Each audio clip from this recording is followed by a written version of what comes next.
What's up, guys? Welcome back to my channel. I'm Bryce, and today we're in chapter 41 of the Parker Inheritance. Let's begin.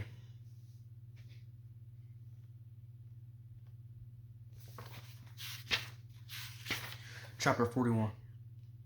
I found the lyrics to September yesterday, Candace said as she entered Brandon's kitchen late Thursday morning. What do you want on your chili cheese dog? Brandon grinned.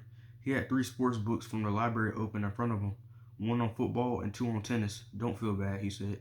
When I was little, I once heard our pastor talking about the 7 seals in the book of Revelations. I thought he was talking about real seals. You know, the cute little animals.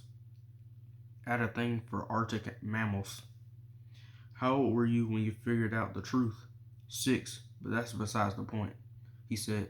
Like my mom said, sometimes we hear what we want to hear and see what we want to see. He flipped the page. What have you been up to? Playing mental twister? Candace said, not looking at him. And packing. Oh, yeah, 9 days. She was actually down to 8, but she wasn't about to say that. Candace and Brandon didn't make much headway that day, partially because they were stuck and partially because Candace came down with a huge case of indigestion.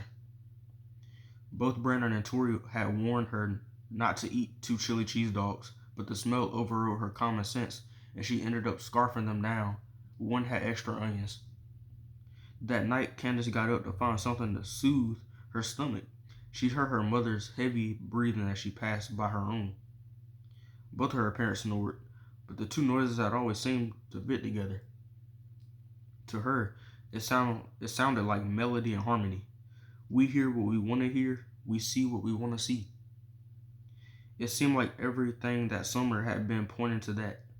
It was on the tip of everyone's tongues, in the misunderstood lyrics of her favorite songs and stamped on the jewelry she owned for almost half of her life.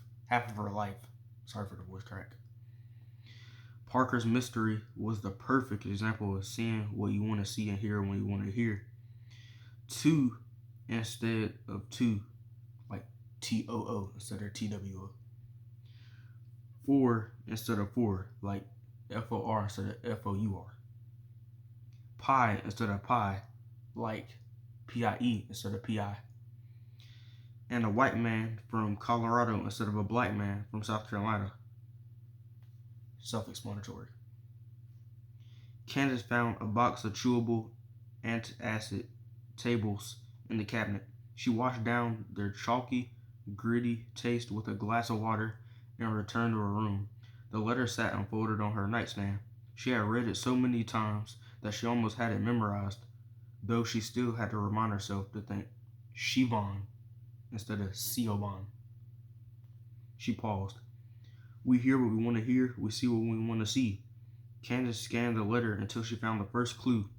Siobhan's father loved tennis, but he grew up idolizing a team in another sport.